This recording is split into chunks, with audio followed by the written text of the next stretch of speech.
Bangkit Gantang saya ucapkan.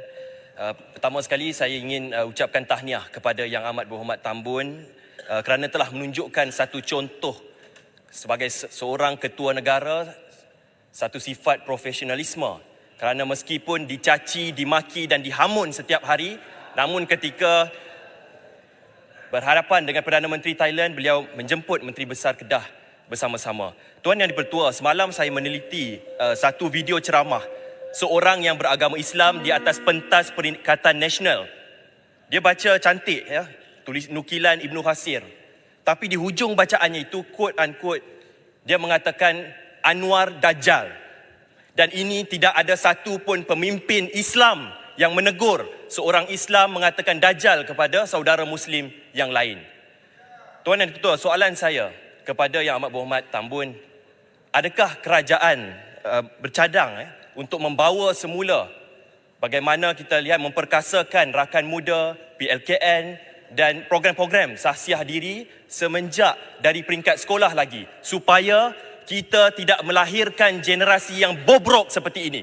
Kita dapat melahirkan sebuah generasi muda yang bersahsiah dan jati diri yang lebih baik. Kerana kita sekarang ini mengimplementasikan Undi 18 supaya kita mempunyai sebuah negara Malaysia yang lebih baik, bukan generasi yang rosak yang cuba dibentuk sekarang ini. Terima kasih.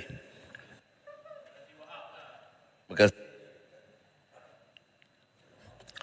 Saya tak mau ulas kerana pimpinan sebelah sana pun dengar Putrajaya dulu dan sekarang saya dah jadi Dajjal.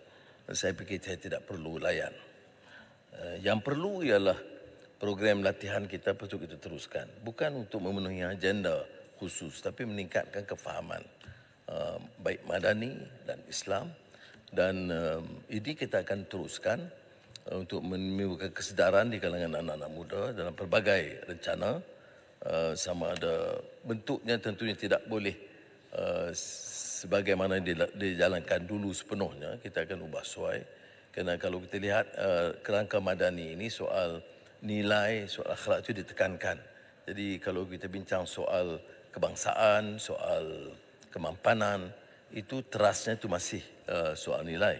Dan saya ucap terima kasih Persatuan Petani, kita akan terus tingkatkan.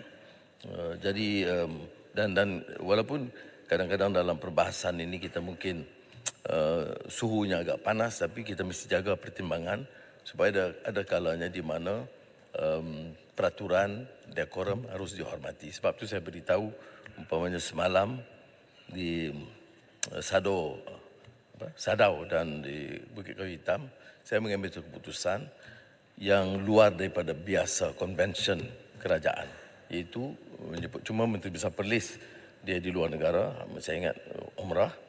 Tetapi Menteri Besar Kedah itu dipelawa dalam semua mesyuarat.